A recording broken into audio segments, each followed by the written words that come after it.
So yesterday I suggested that if we were to distill the essence of all the world's great religious and spiritual traditions into a single sentence, it might sound something like this. Peace and happiness are the nature of our being, and we share our being with everyone and everything.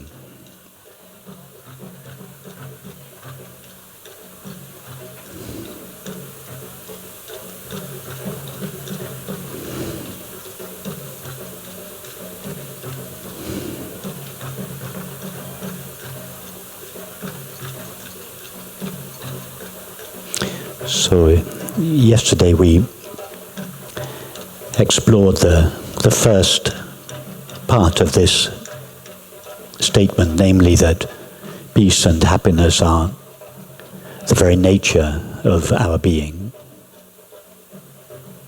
And today I'd like to explore the second aspect of this statement, namely we share our being with all people, all animals, and all things.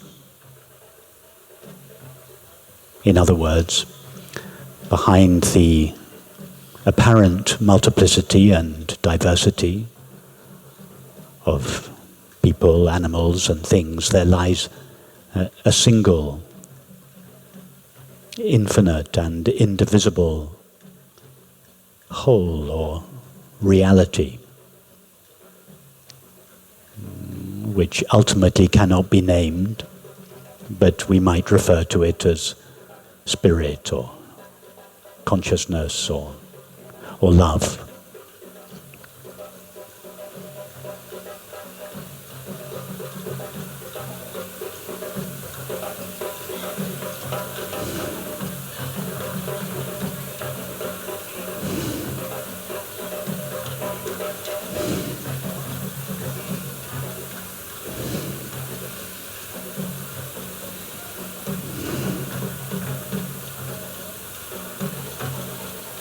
That is, there is a single being or reality from which everyone and everything derives its apparently independent existence.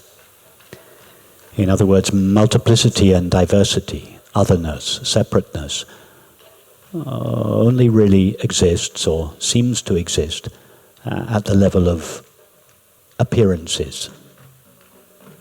When reality is refracted through our sense perceptions, it appears to us as many. But behind that appearance, and expressing itself as that appearance, there is a single, infinite, indivisible whole. And we are that. Everything is that. Now, of course, I realize that at a yoga festival such as this, I know that you are all very well aware of this.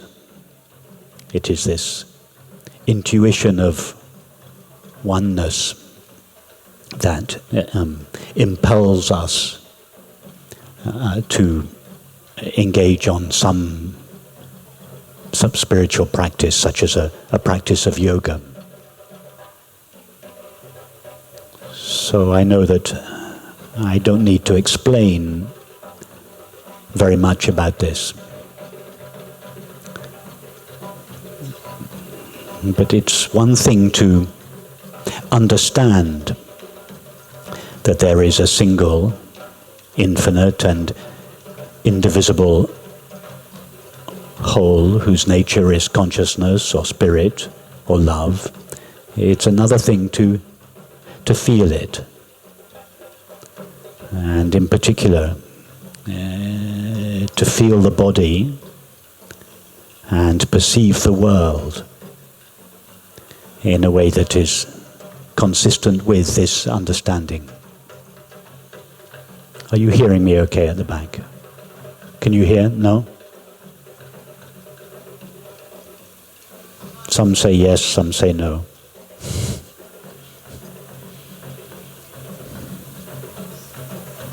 Well, let's keep going. I can't really compete with the music, but I hope you can hear.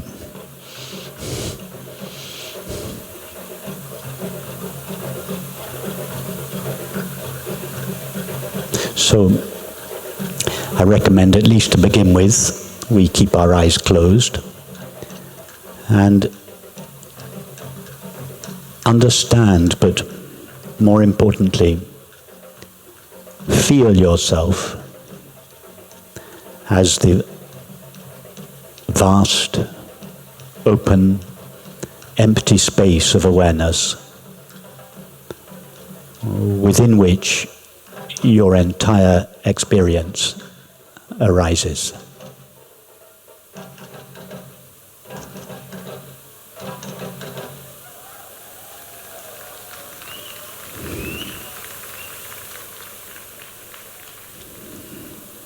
It is obvious, even from a conventional point of view, that our thoughts and feelings arise in this open, empty, resistanceless space of awareness. But what is not so immediately obvious is that our experience of the body and our experience of the world also appear in awareness.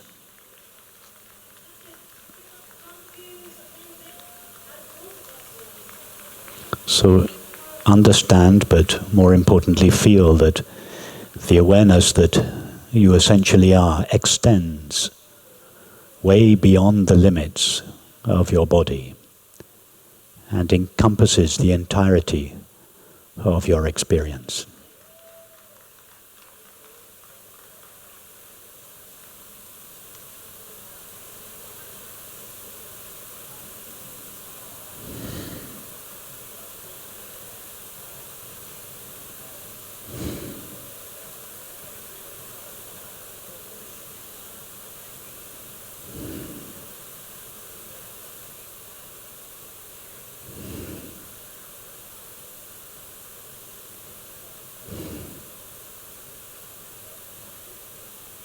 Ask yourself the question, can I find an edge or a border to the field of awareness within which my experience appears?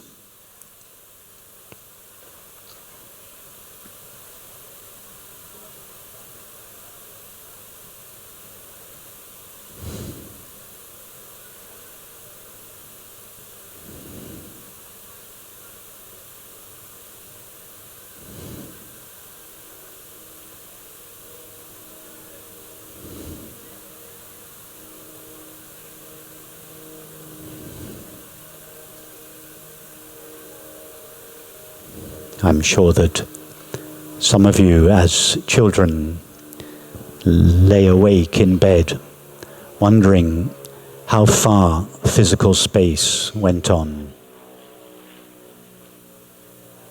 trying with your imagination to see if you could find the edge of physical space and wondering what might lie beyond it. So do the same now, but not wondering how far physical space goes on, but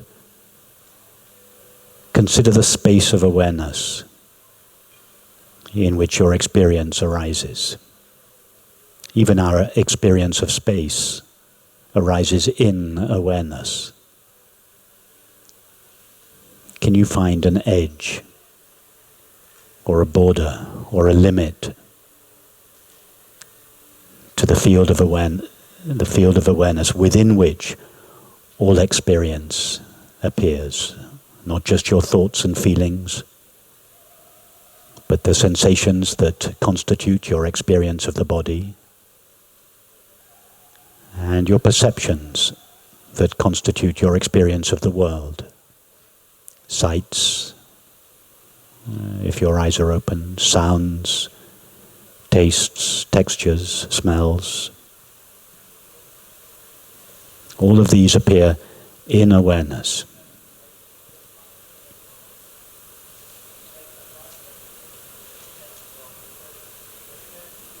Can I find a limit to the field of awareness within which all experience arises?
Notice that however far you travel in the realms of experience,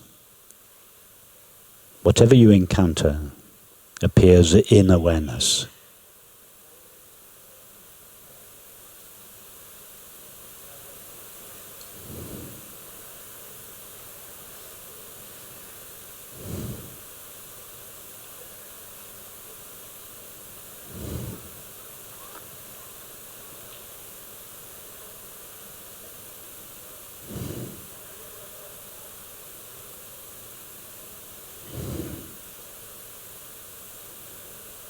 And notice that just as physical space offers no resistance to anything that takes place within it, so the knowing space of awareness does not resist any experience, whatever its content might be.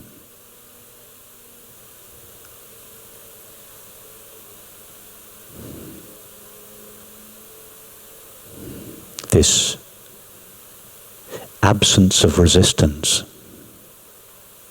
is therefore not something that we need to practice with our mind.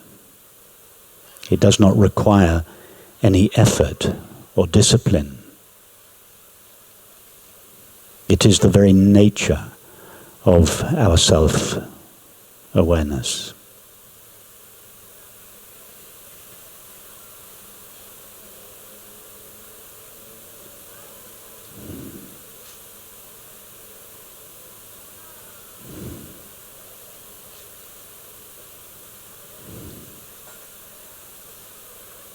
Thoughts and feelings of resistance may arise, but they arise in the resistanceless space of awareness.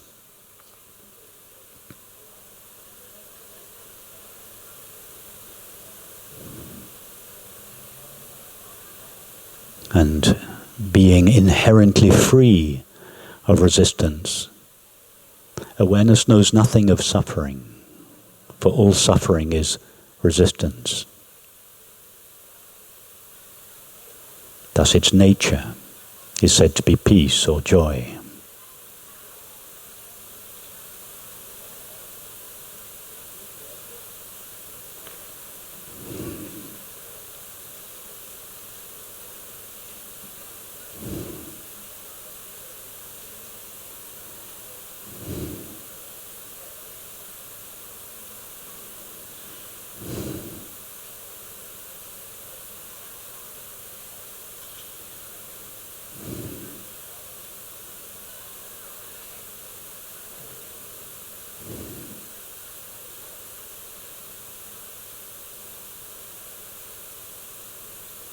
understand, but more importantly, feel yourself as this openness without resistance to all experience.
Just as it is on account of the emptiness of physical space that there is room for objects within it, so likewise it is on account of the emptiness of awareness that there is room for experience within it.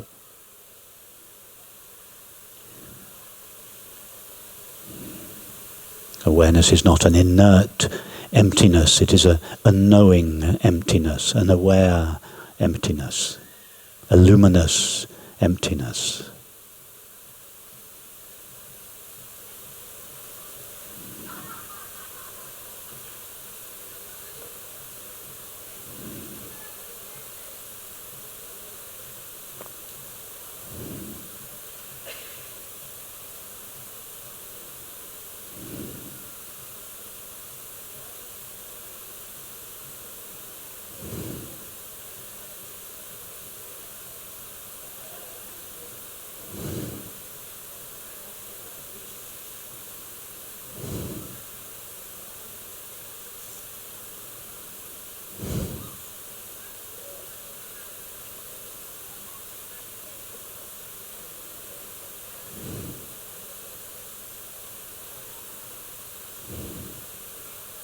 Understand and feel yourself as this luminous emptiness.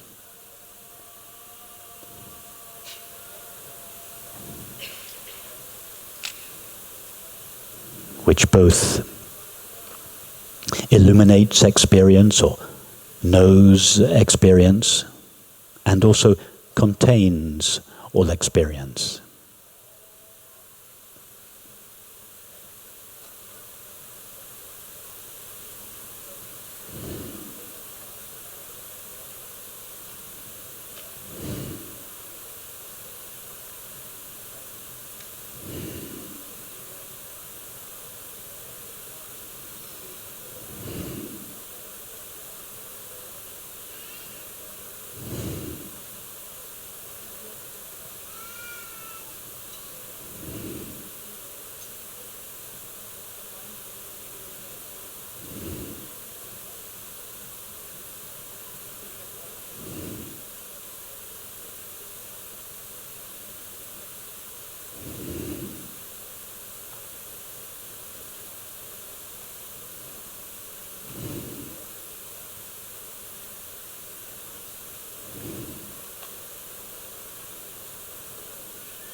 Ask yourself the question, have I ever experienced, or could I ever experience, anything that takes place outside awareness?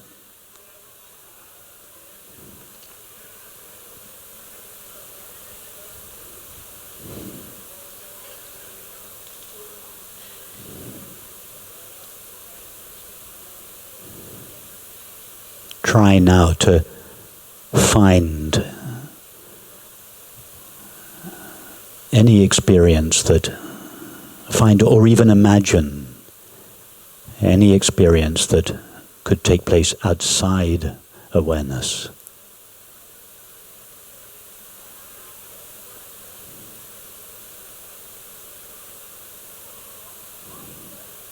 Has anybody, or could anybody ever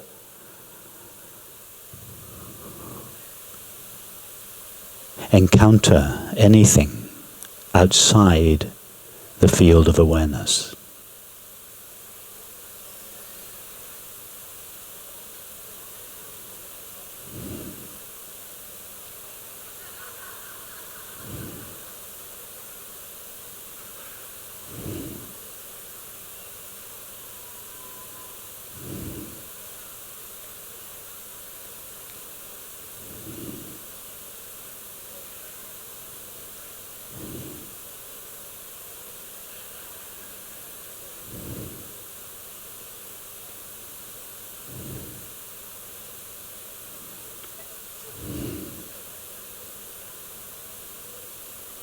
Our world culture is founded on the idea that there exists something outside of awareness, namely matter.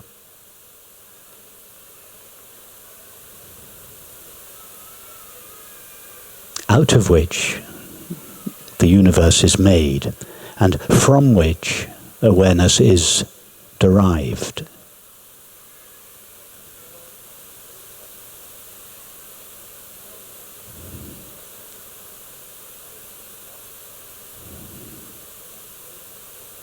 This substance, matter, scientists have been looking for it for 2,000 years. The stuff that exists outside awareness or consciousness.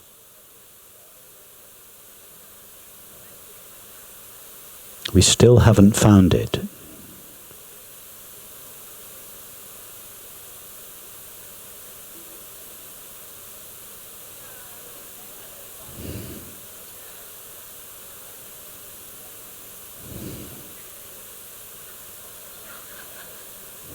Consider the possibility that the entire universe exists in awareness, as a movement of awareness.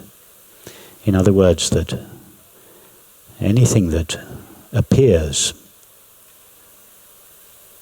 doesn't just appear to awareness, doesn't just appear in awareness, but is made of the very awareness within which it arises.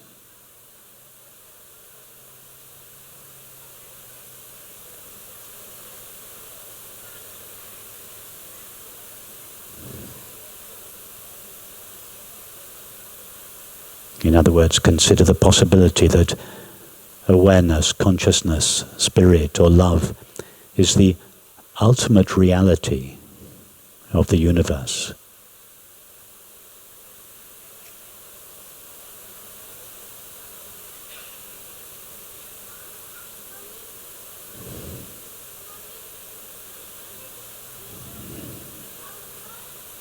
Now, it's one thing to understand this, or at least be open to the possibility of it.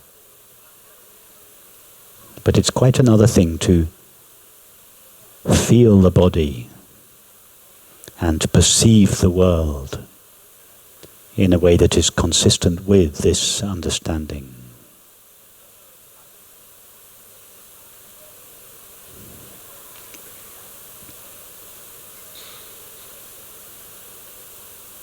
We could say that the ultimate yoga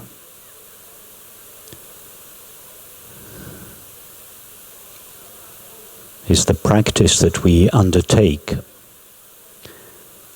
that enables us to not just understand, but feel our own bodies and the world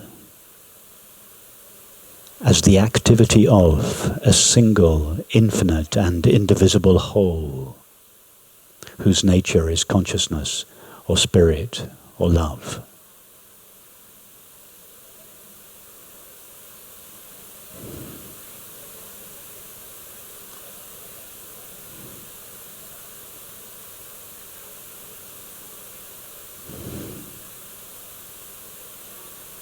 So let us embark on this yoga. With your eyes still closed, allow the experience of your body to come to your attention.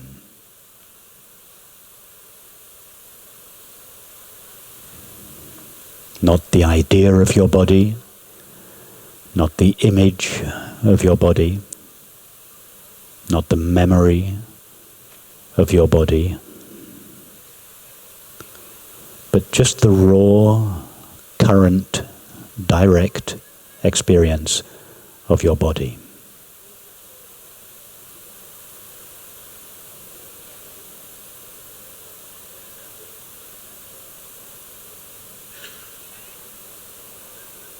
If we do not refer to thought or memory, and if our eyes are closed, our only experience of the body is the current sensation.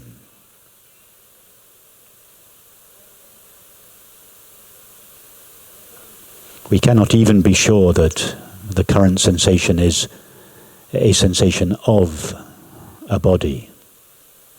Of a body is simply a concept that is later added to the experience by thought. Drop the idea of being a body or having a body. Without reference to the past, we have no such knowledge or experience. All we experience is the current raw sensation. And that sensation is appearing in the vast, open, empty, luminous space of awareness.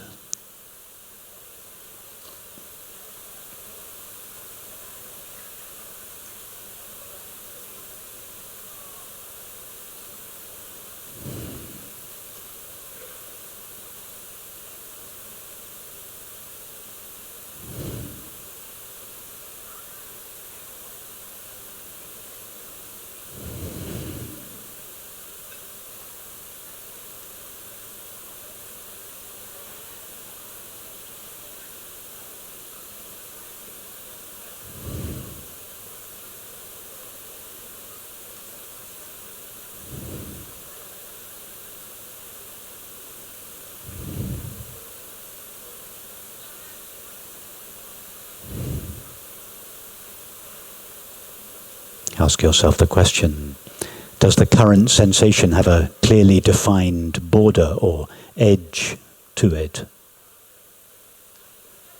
Don't refer to the image or the memory of the body. Just refer to the raw, direct experience of the sensation itself.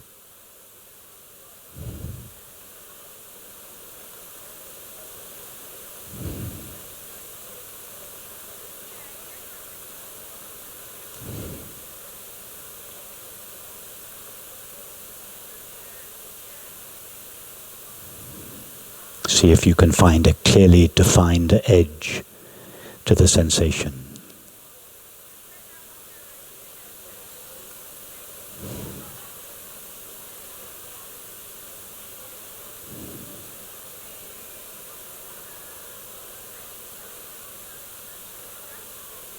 If you were to draw the sensation on a piece of paper, what kind of marks would you make?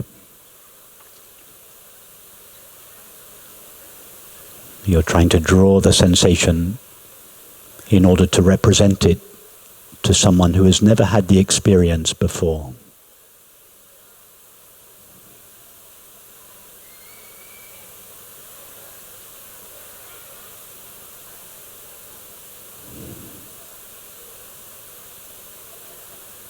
Would there be any lines in your drawing? Or would it all be just dots, clusters of dots, with space in between? A bit like the night sky. Some dots more intense than others, but no clearly defined shape, contour, border, no lines in the drawing.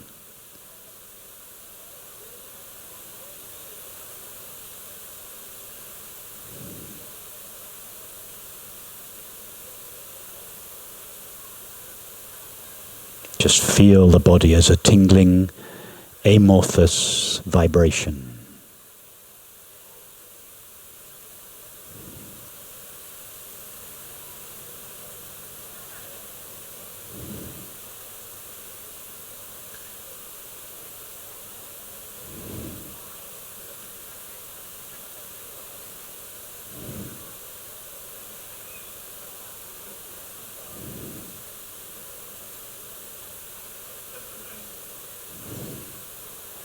Ask yourself the question, does this tingling, amorphous sensation have an age? Only refer to the current, direct experience. What age, how old is the current sensation? Don't refer to thoughts and memory.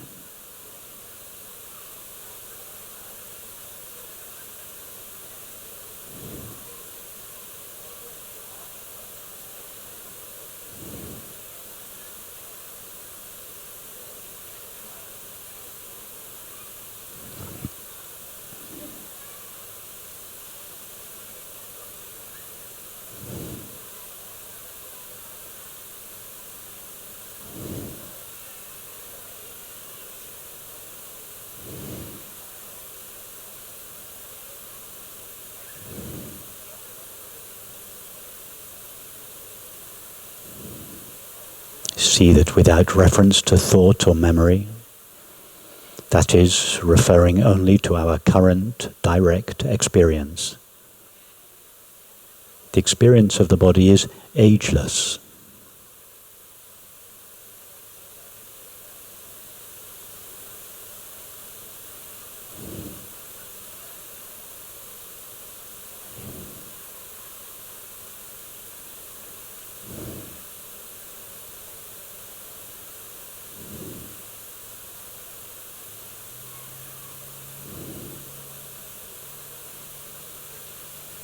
The idea of eternal youth has been downgraded by our materialist culture to mean a body that looks young.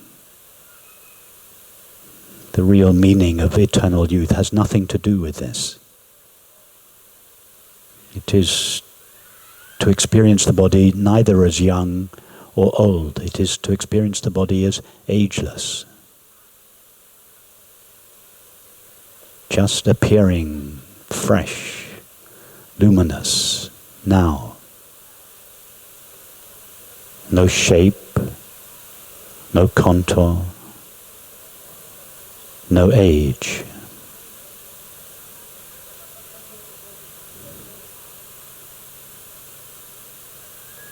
Ask yourself the question, without reference to thought or memory, does the current tingling, amorphous vibration that I once used to call my body have a size?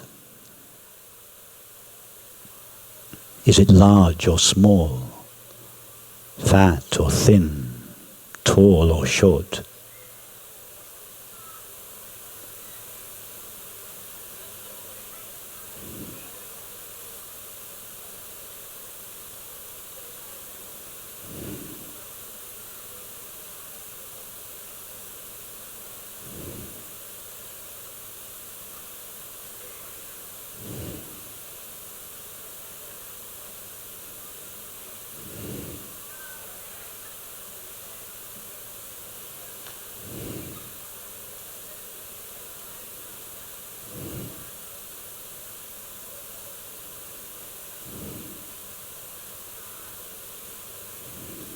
see that without reference to thought or memory, there is no experience of the current sensation having a size. We cannot say it is large or small.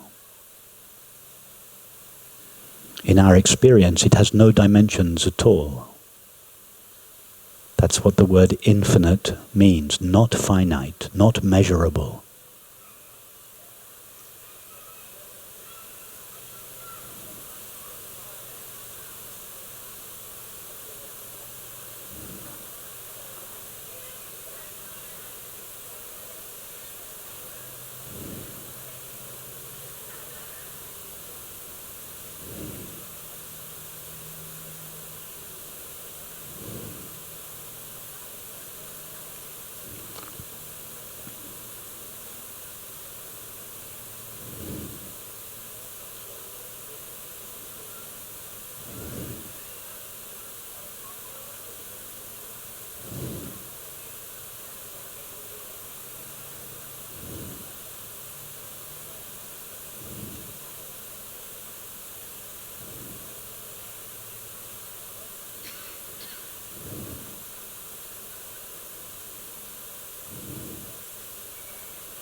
Ask yourself the question, without reference to thought or memory, does the current sensation have a gender?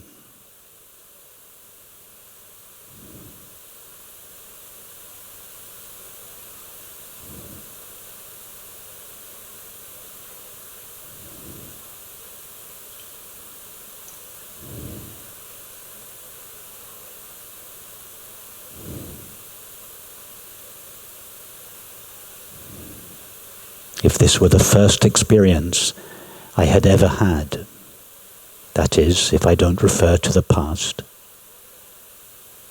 would I have any knowledge of being a man or a woman? Is there anything, in other words, is there anything about your current experience that tells you I am a man or I am a woman, unless you refer to the past?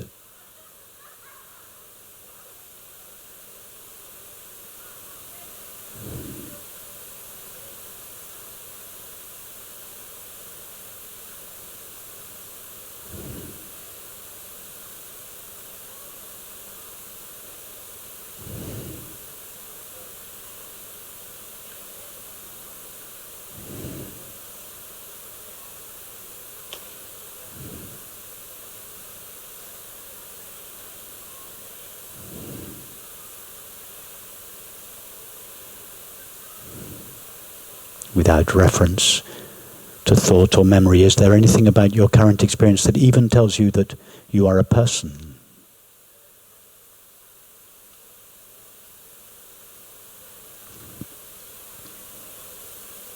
If you were a newborn infant now, without the ability to think or refer to the past, would you know that you were a person? You would know that you are. You would know that I am.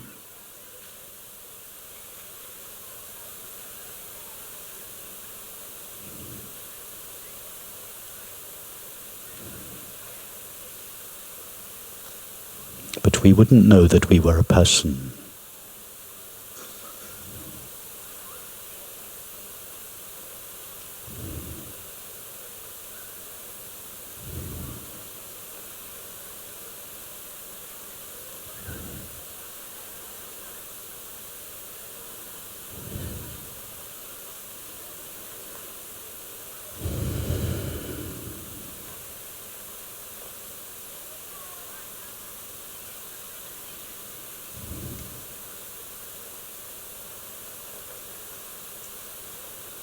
Ask yourself the question.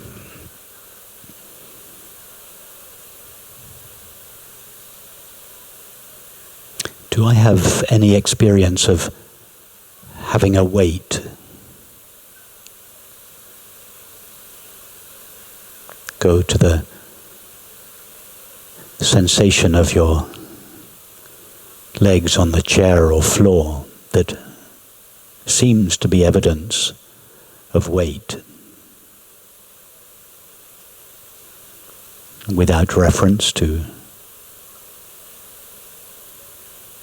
thought or memory, would you know that that sensation is evidence of weight? The sensation certainly has a certain intensity to it.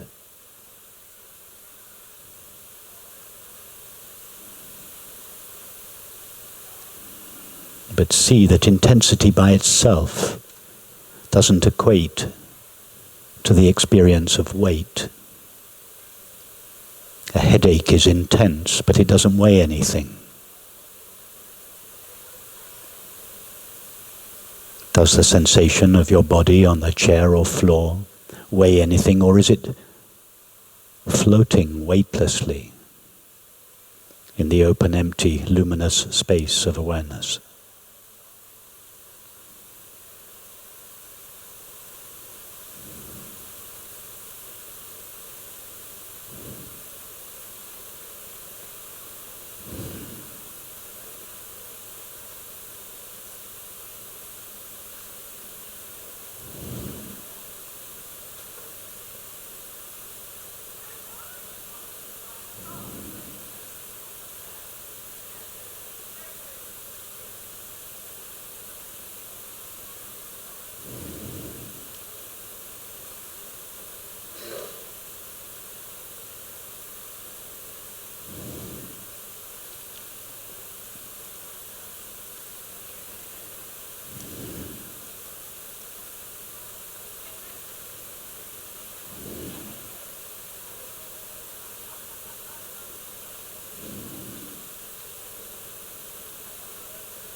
Notice that we are not manipulating the experience of the body in any way.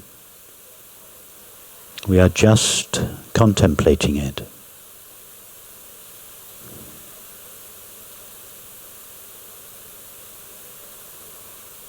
And in our loving but disinterested contemplation, the body gradually and naturally and effortlessly loses the limitations that it acquires from thought and is revealed in our experience as it essentially is.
Ask yourself the question,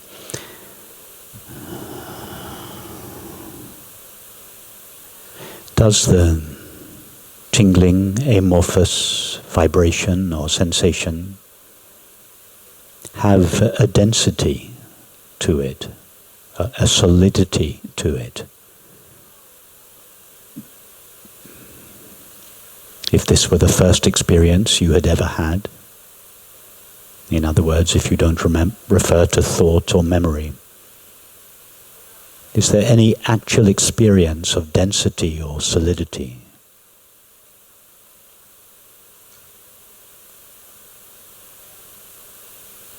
Or is the sensation transparent?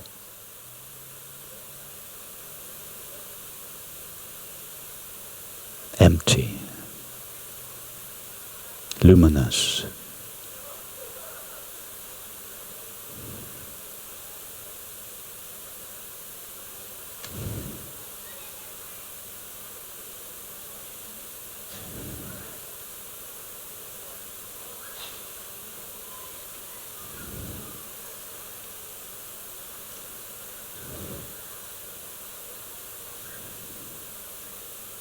Made only of sensing?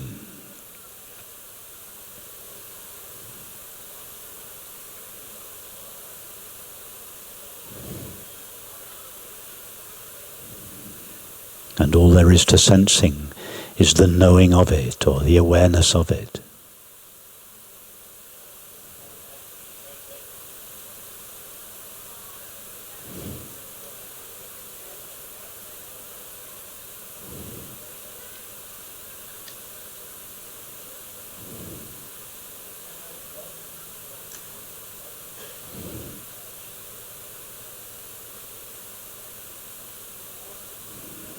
Can you find a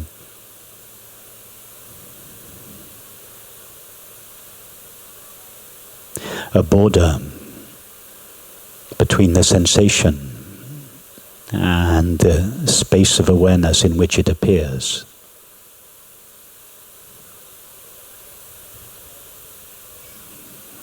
In other words, is the sensation like a fish in the ocean?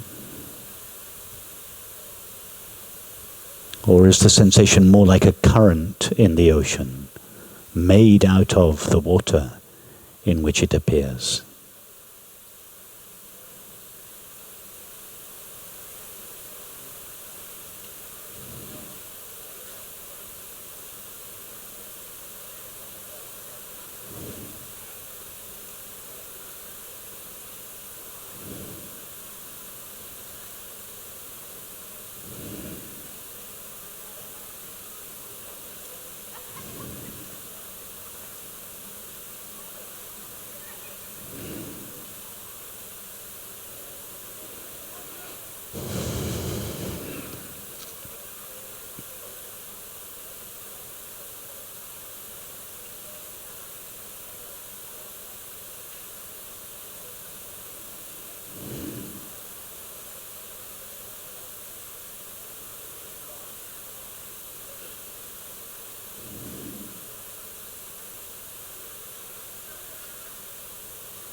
Even to refer to the body as a sensation appearing in the space of awareness is a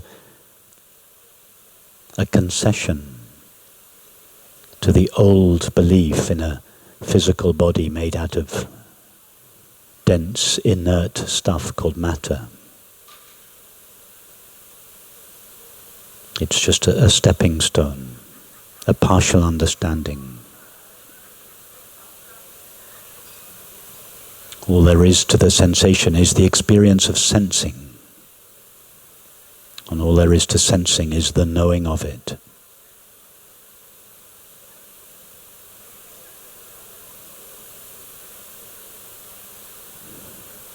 All there is to the experience of the body is a movement of the awareness within which it appears and with which it is known.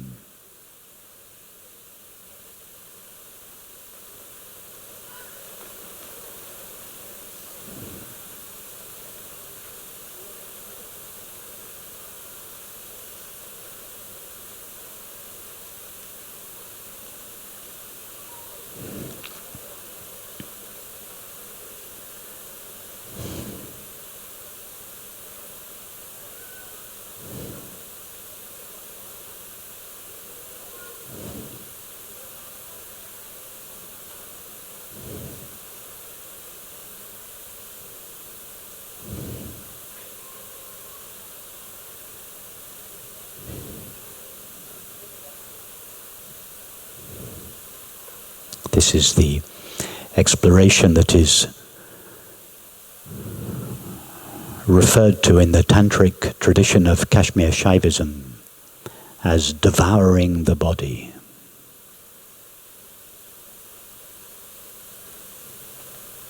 The body is being devoured by consciousness.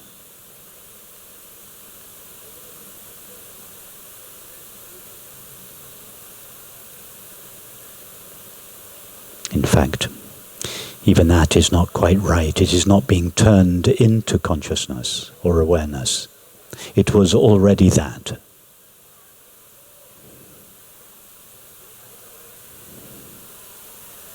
But we are now not only understanding it as such, we are feeling it as such.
Allow whatever sounds are present to come to your attention.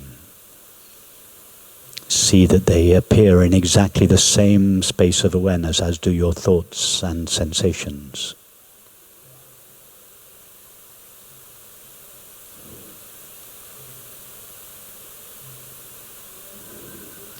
Drop the label sounds.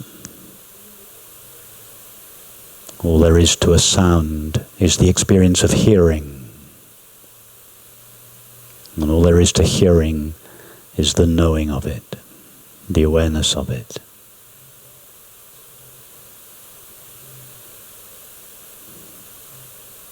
In reality, there are no nouns. It's all verbs. All the one infinite reality, made of consciousness or spirit or love, modulating itself in all the forms of experience, but never ceasing to be itself. Appearing as many, but always remaining the one.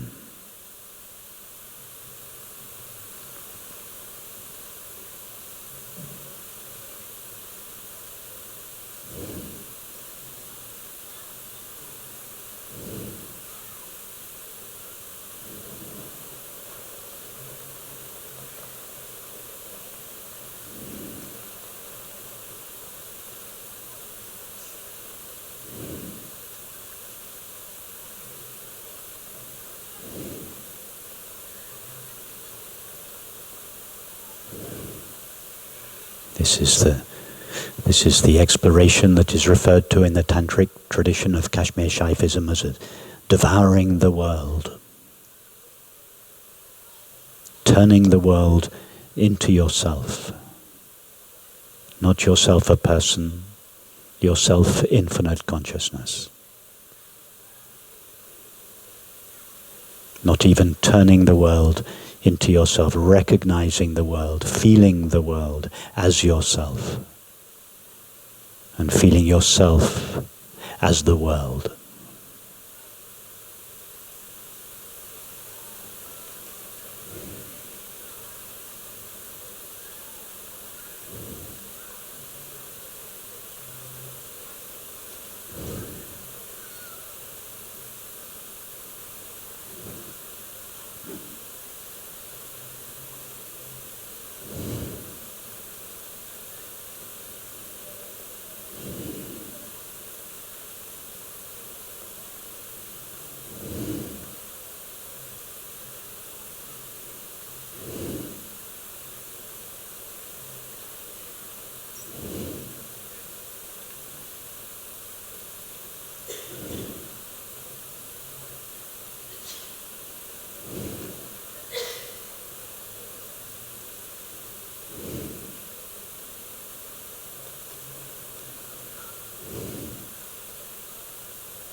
In time, the distinction between everyday life and meditation diminishes and eventually vanishes.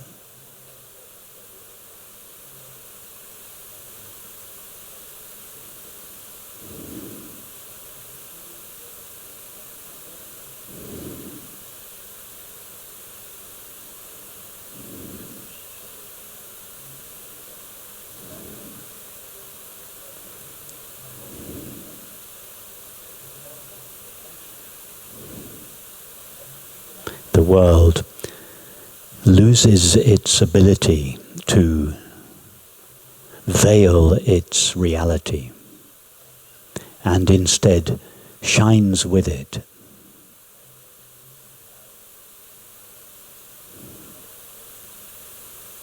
The world which once seemed to conceal its reality now reveals it.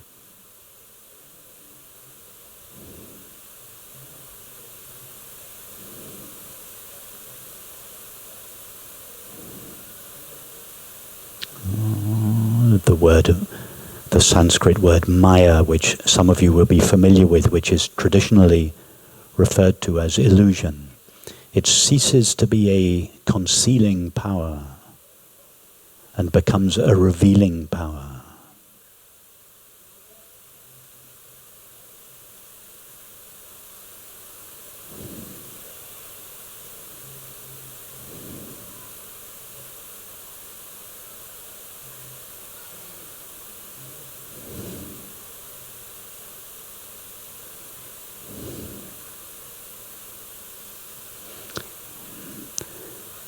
So I'll finish this contemplation with a poem by Rilke,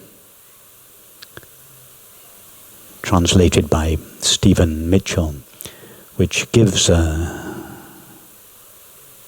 hint as to how to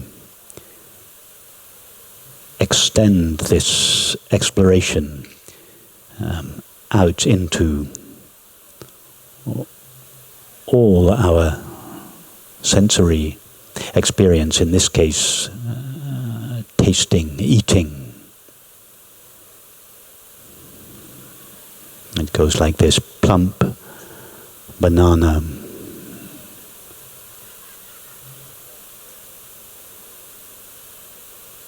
melon, peach, gooseberry.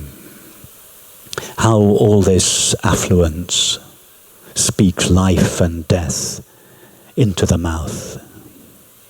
I sense, observe it from a child's transparent features while he tastes. This comes from far away. What miracle is happening in your mouth? Instead of words, discoveries flow out from the ripe fruit, astonished to be free. Dare to say what apple truly is, this sweetness. At first thick, dark, dense, then exquisitely lifted in your taste, grows clarified, awake, luminous, double-meaninged, sunny, earthy, real. Oh, knowledge, pleasure, inexhaustible.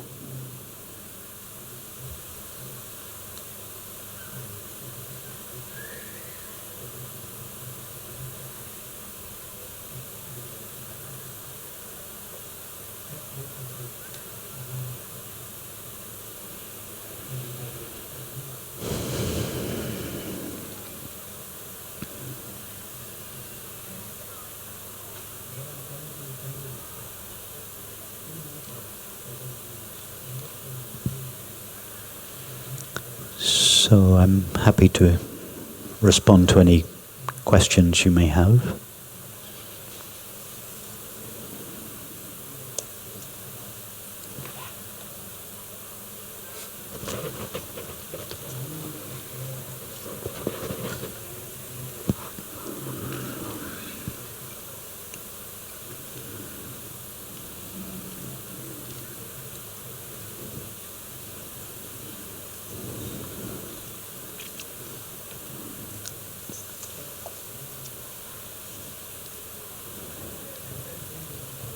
Just wait for the mic, yeah. Oh, sorry. Hello. Hi. I've been studying you for a few months. I love you to pieces. It's fantastic to Sorry, be here. just I'm not hearing you. Go slower. So start again. I'm a big fan of yours. I knew I was coming today, and I tried to plan a question, but Francis Lucille says that the only questions, interesting questions, are ones that arise in the moment. That's usually very true. Yeah. Not always, but yes, usually. In spite of that, I spent the whole contemplation trying to come up with my question. And then I realized that this urgency to try and find a question is the same urgency that I felt during traumatic incidents in my life. How do I begin to go about addressing this urgency? Well, I'm sorry that you asked me that question at the end of the contemplation and not the beginning of the contemplation, because the contemplation we've just done was the answer to your question. And if you spent the entire contemplation trying to formulate your question, you missed an opportunity. That would have been one of my answers, not a rational answer, but that contemplation was the experiential answer to your trauma. Because trauma is lodged in the body. It doesn't just exist in your ideas, in your memory. It's lodged in the body. And it hides in the body. That's why it lasts so long. It's laid down early in childhood, but it lasts well into our adult life because it hides in the body. So what we were doing just now was shining the bright light of awareness deeply into our experience of the body.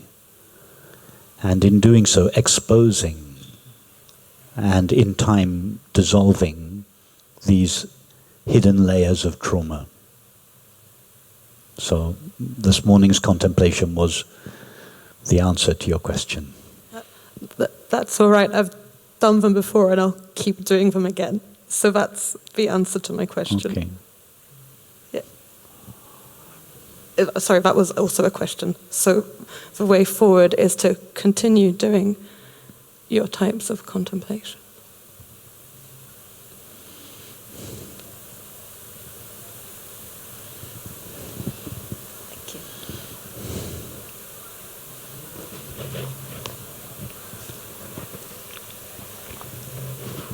Hi, thank you for that.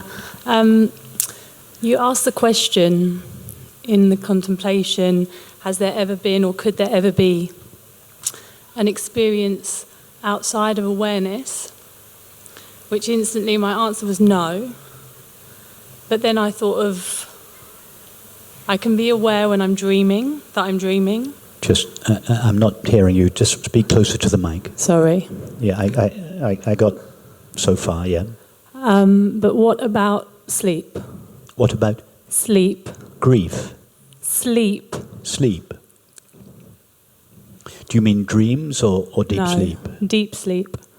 You can be like, I can be aware when I'm dreaming, but I don't think I'm aware of deep sleep.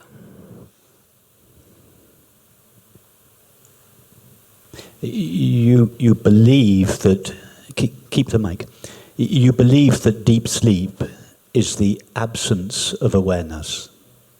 Consider the possibility that it is the awareness of absence.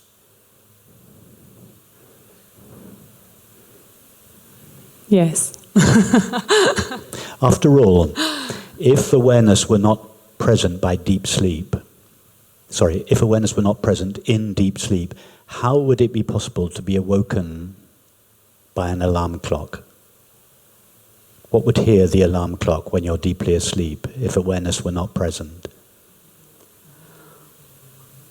I suppose in my experience, I don't get to that point. I have an I come to an awareness first, before waking.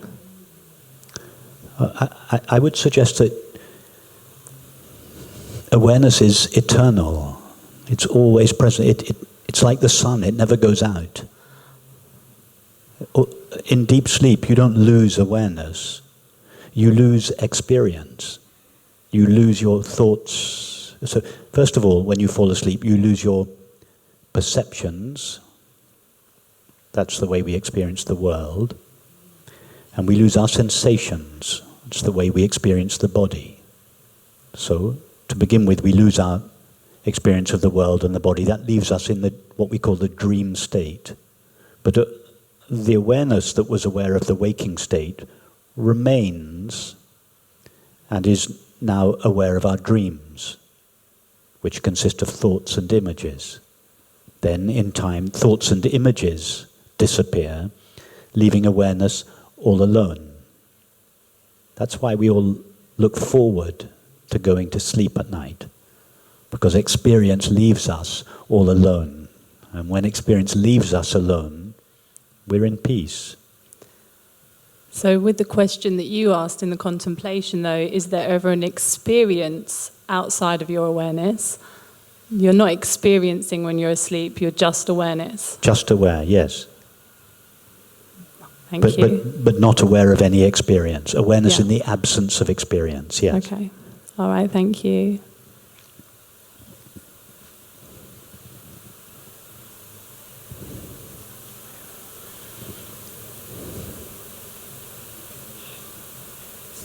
Just here, okay. We'll come back to you in a minute. Hi there, Rupert. Hi. Question, do wholesome desires only come from existence consciousness, or are they also manifested in sensations, material world? Wholesome desires. Yes. Okay, there are two types of desire. One you could call wholesome desires, and a second category of desires that come from the sense of separation.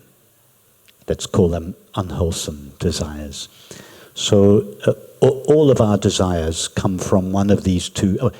Ultimately, of course, all desires come from awareness. It's the only place anything can come from.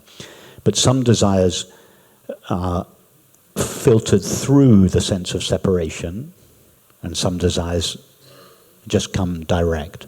So what you call the wholesome desires are the desires that are not filtered through the sense of separation. What we could call unwholesome desires are desires that come from a sense of separation, a sense of lack. And the purpose of the desire for the object, the substance, the activity, and the relationship is not really for the object or the relationship in its own right. The purpose of seeking the object is only to put an end to the sense of lack that is inherent in the separate self. So with this understanding, desires don't necessarily come to an end. It's only one category of desire that comes to an end, the desire whose purpose is to fulfill a separate self, which, when investigated, is found to be an illusion. Those desires subside, but there are still what you call wholesome desires. What would a wholesome desire be? A desire, for instance, that came from love. You feel love. Love is the felt sense of our shared being, and you want to express that love, celebrate that love with another person. In that case, the desire for relationship is not coming from a sense of lack, it's coming from a sense of fullness, and that fullness wants to share itself.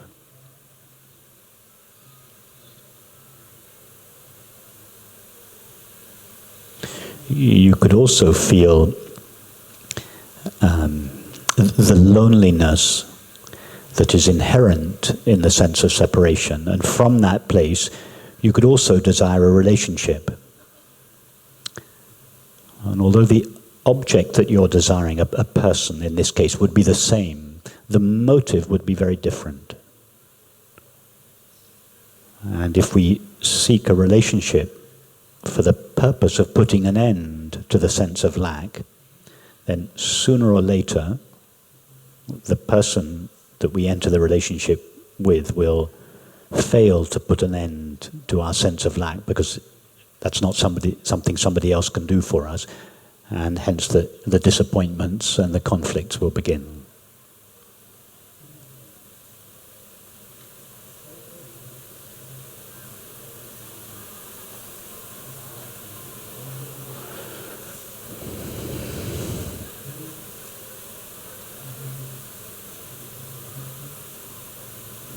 Yes, you're good.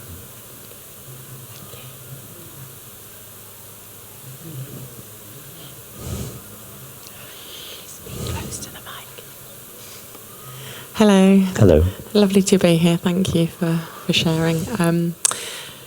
I was thinking during the contemplation, you described soon that there's a space perhaps where meditation, that experience of meditation, is inseparable from being awake, if you like. My question is, how do I throughout my regular day, when I'm at work, I have a family, I have to take separate time out to practice or meditate and to observe awareness. And so my question is, how can I train up so that it becomes a more natural, permanent state without having to take time out from my regular day? Thank you. Well, you're doing exactly the right thing, taking time out, which is really the traditional approach of pausing, putting a pause in the stream of experience. By the stream of experience, I mean thoughts, images, feelings, sensations, perceptions, actions, relationships, and so on. You put a pause in the stream, you turn away from the content of experience, and you go back to yourself, not yourself, the body, yourself, the presence of awareness. And then your attention is again required by the world, so your attention goes back out to your work, your family, whatever it is. So there is this back and forth to begin with, which is what you're describing. So, start in this way. Put numerous pauses, numerous gaps in between your activities. If you've got time at the beginning and the end of the day, give yourself a time, 20 minutes at the beginning and the end of the day, where you can close your eyes and just give your attention, just be aware of being. But then at numerous times through the day, in between your various activities, do the same thing. Not for 20 minutes, you won't have time. For 2 minutes. And if you don't have 2 minutes, for 10 seconds. Each time you put a pause in the flow of your experience, you are weakening the power that your experience has to take you away from yourself, to veil yourself. And in time, you begin to feel that in between the pauses, the awareness that you accessed during the pauses remains in the background. So it naturally becomes more permanent? Yes, it's like for one who is lost in the drama of the movie, to begin with they have to turn the movie off in order to see the screen. So you're binge watching a series, several episodes. In between each episode, you turn the TV off briefly and you see the screen. To begin with, you just see the screen in between the episodes. After a while, when you've seen the screen often enough, it occurs to you in the middle of an episode, I'm still seeing the screen. I don't need to turn the movie off. Well, it's exactly the same. To begin with, we make these pauses in between our thoughts, feelings, and so on. And then there is this recognition, the presence of awareness doesn't just exist in the gaps between my experiences. It shines in the midst of all experience. And then there's no need to go back and forth. Even when you're giving your attention to the content of your experience, your family, your work, and so on, still, the presence of awareness, you don't lose touch with it. It remains present, and not just present. It shines in the midst of the experience, not just in the background of the experience. So it just comes more and more. Thank you. It sounds as well as if initially quite some discipline or commitment is required to, because I used to practice taking lots of short moments, but then I found that, like I said, like with life overflowing, I found it that much harder to commit to stopping and pausing and taking that short moments and recognising awareness. So my question is, I suppose, once it builds up that momentum, does it become a lot easier to maintain, or is it just... Or is it dependent on...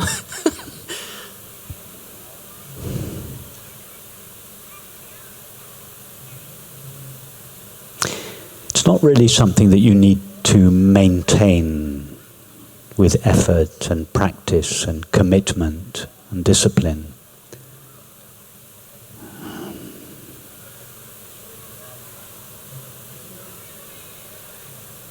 You have a family. You have children. Yes. Do you have to make an effort to think of your children? No, of course not. You just do so naturally. Sometimes you don't think of them when your attention is required by the world, but you don't forget them for long. Soon as there's a gap, you go straight back to your love for your children. You don't do that through commitment. You're not committed to remembering your children. You love to remember your children. It's the same. I get that, thank you. Yeah. Thank you. Yes, just in the front here. Hi, Rupert. Hi. Can I ask a question about definition? Sort of engaging with an attempt at definition kind of facilitates a duality because you are it. How would something such as perfection as a concept work within that? Do you think there's a value to it, or is it temporary, or I'm interested to know. Perfection.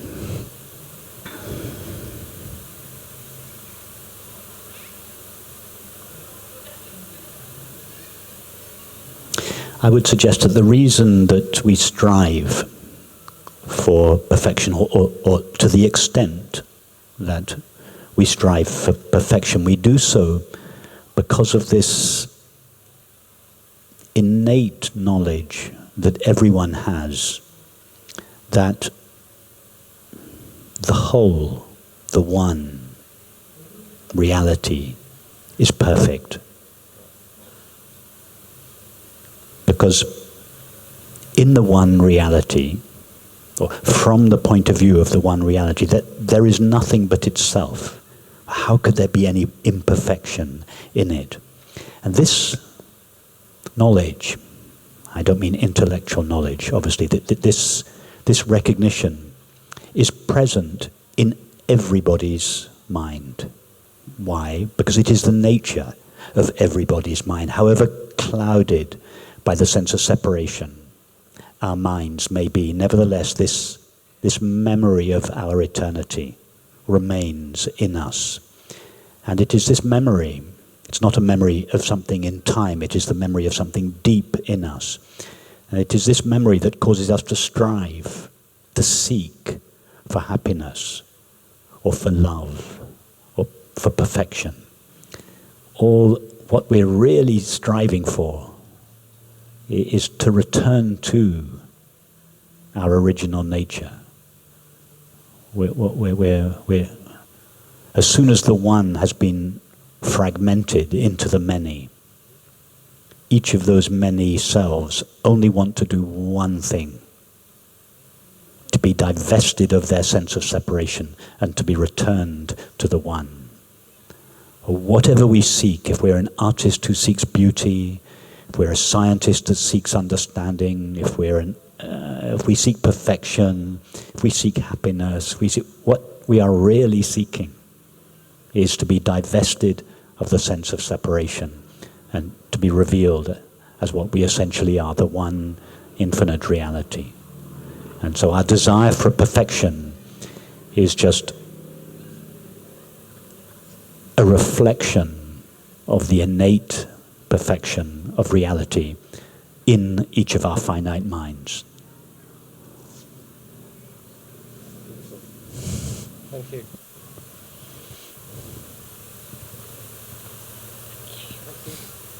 Yes, just behind the camera then.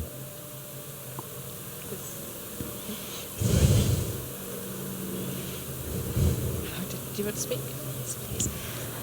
Thank you. I was just wondering, what is your understanding of time?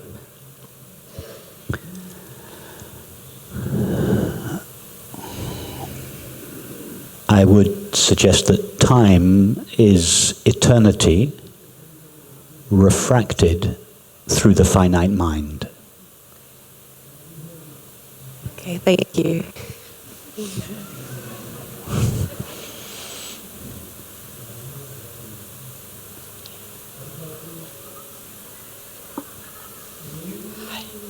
In other words, there is In the ultimate, from the ultimate point of view, there is no such thing as time. Time is just what the eternal now looks like when we look at it through our finite minds.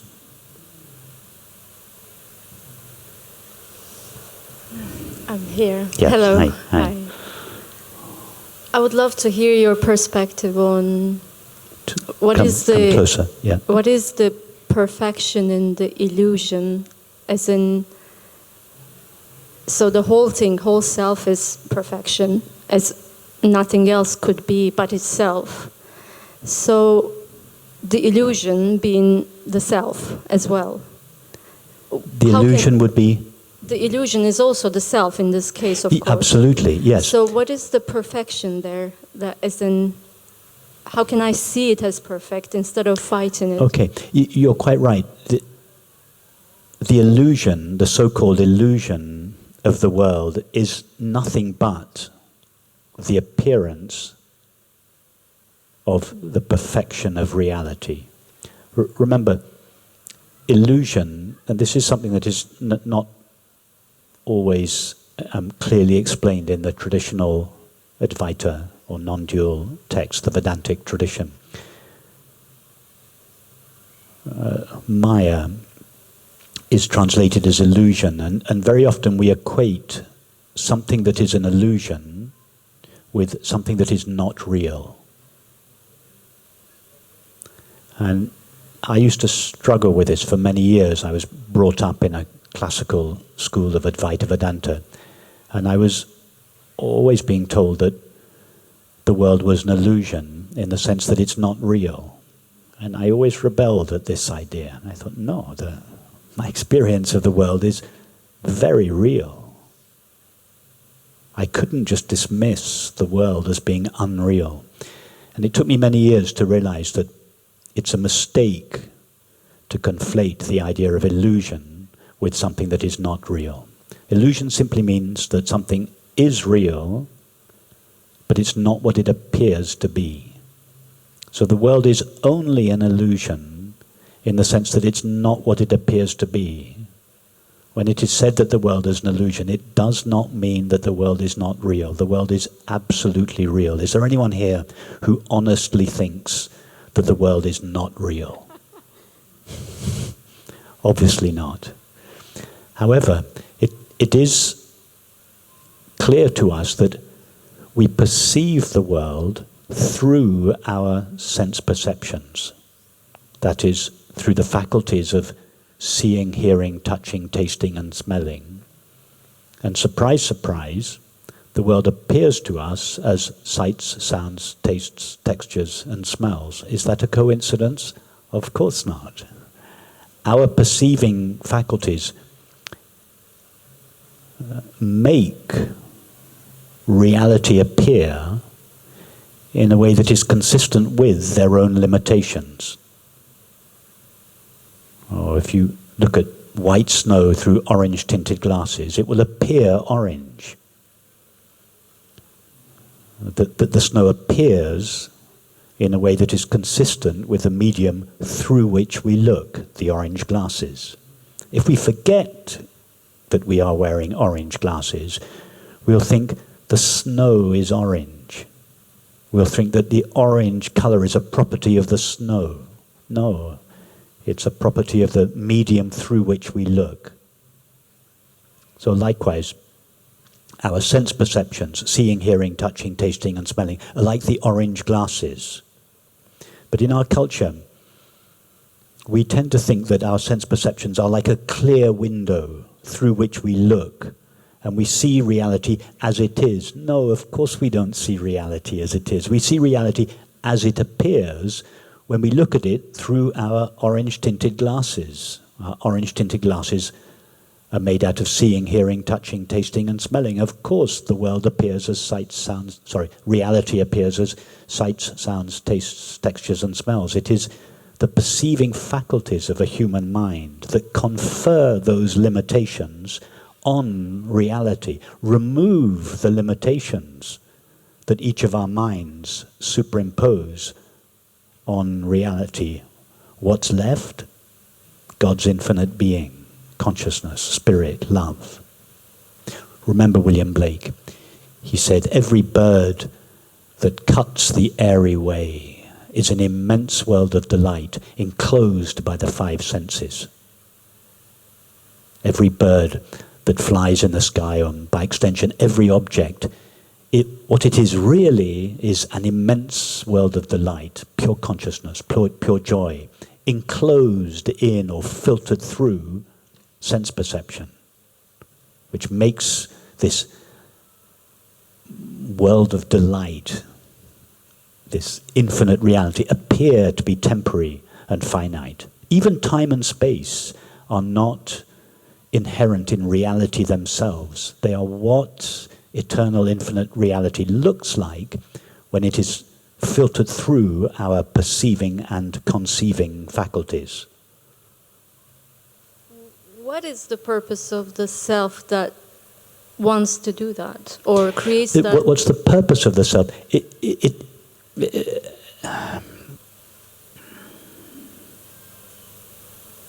There's no purpose ultimately to manifestation.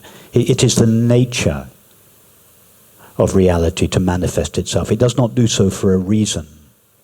It does so because it is its nature to do so. It is its nature to localize itself in the form of each of our minds, from whose perspective it views its own activity as the universe. It is just its nature to do so, just as it is the nature of your mind to dream a world within itself when you fall asleep. But in order to perceive the dreamed world, you have to localize yourself in the dreamed world and view that world from the position of the localized point of view that you seem to become in your dream. When you wake up in the morning, you realize the entire dreamed world was just the activity of my own mind. But during the dream, from the perspective of the person that you seemed to become in the dream, you don't think, oh, the world that I see is the activity of mind. You think it's made out of matter. You think my mind exists within my body, and the world exists outside of my mind, outside of consciousness, made of matter. And then, of course, you wake up in the morning and you realize, no, the whole thing was the activity of my own mind. Well, imagine that consciousness is, as it were, dreaming the universe into existence. And each of us are localized points of view within consciousness, made of consciousness, from whose point of view consciousness views its own activity as the universe. In other words, in the ultimate analysis, there is no such stuff called matter. There is nothing that exists outside consciousness. What matter is just the way the activity of consciousness appears from our localized and limited perspectives. Why does consciousness do this? It is just its nature to do so. Because it's perfect. Sorry. Because it's perfect. What? Because it's perfect. Right. Yes, its desire to do so doesn't come from some sense of lack, some needing to perfect itself. It is more like an overflow. The universe is more like an overflowing of its own perfection within itself. As the Sufi Hafiz said, a movement of love for the sake of beauty. That's as close as you can get to a reason why consciousness creates the universe.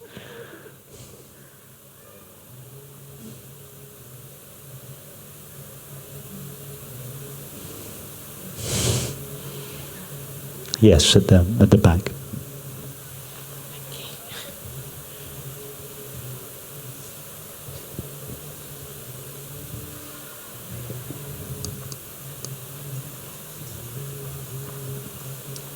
Thank you. Hello. Hi, Rupert. Hello. I had a question about some of the terminology that I've been hearing. So, for example, consciousness, awareness, God's infinite being. Now, in the end game, are these all different words for one and the same thing? Yes. Okay. And in all of this, what is the role and definition of God, if there is a role at all?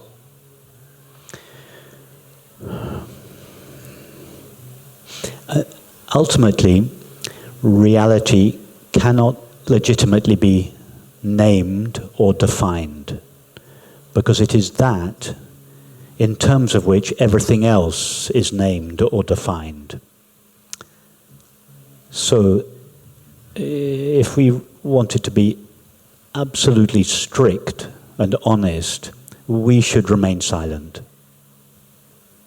We should sit here for 2 hours in silence. Not a single word that I have said is absolutely true.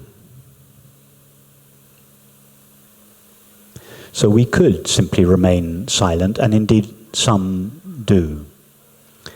But others are willing to agree that no words we use are absolutely true, but nevertheless, you see, the point of our words is not to be true. The point of the words of the teaching are to be effective, evocative. Whether they're true or not, ultimately no words are true. So the question is not, are these words, are these definitions true? The answer is no, they're not. The question is, are they effective? Do they take us to the experience, the unnameable, undescribable experience of reality? That's all that matters.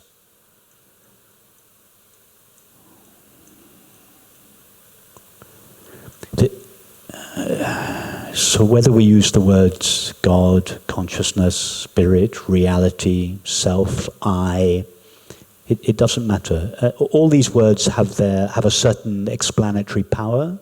All these words have a limitation.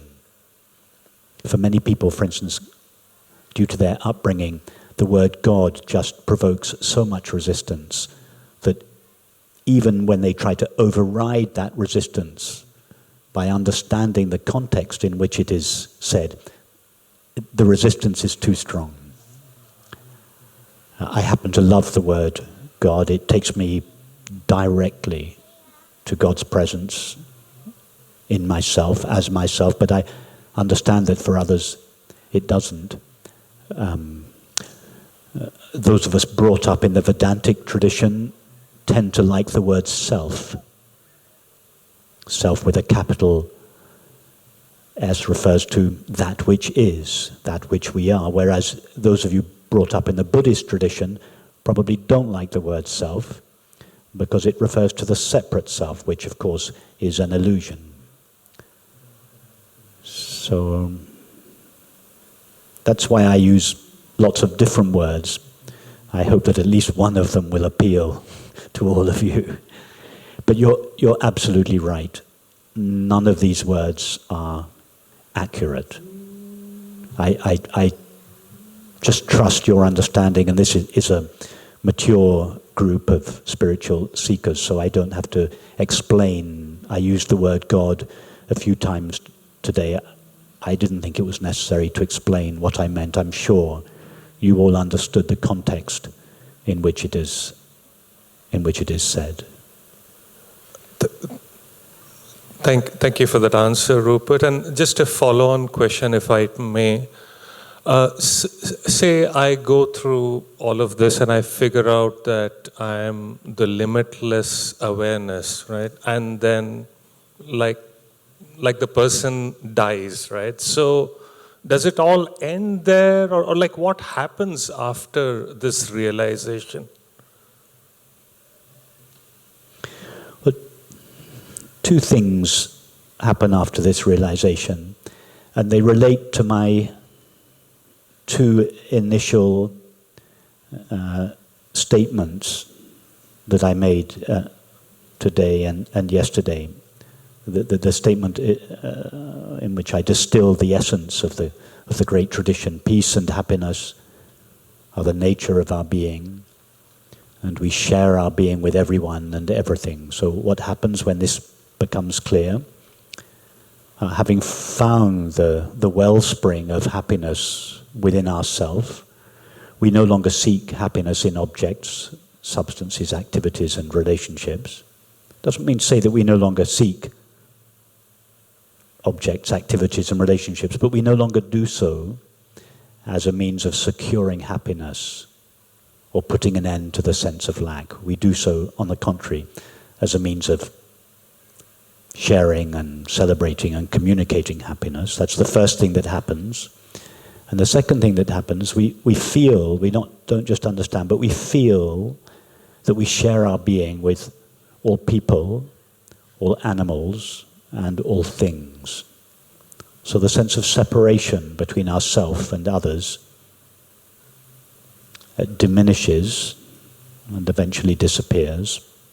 And as a result, love becomes the natural condition of all relationship. Those are the two consequences of this understanding. The first, in relation to our interior life, we find the wellspring of happiness within ourselves. And the second, in relation to our activities and relationships in the world.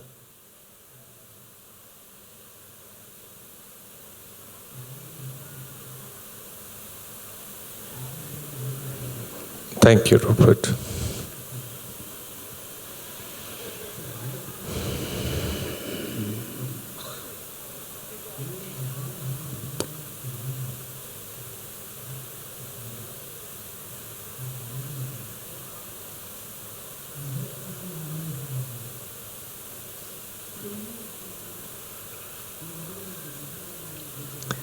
Well, it's been very sweet being with you all again. Thank you. Bye.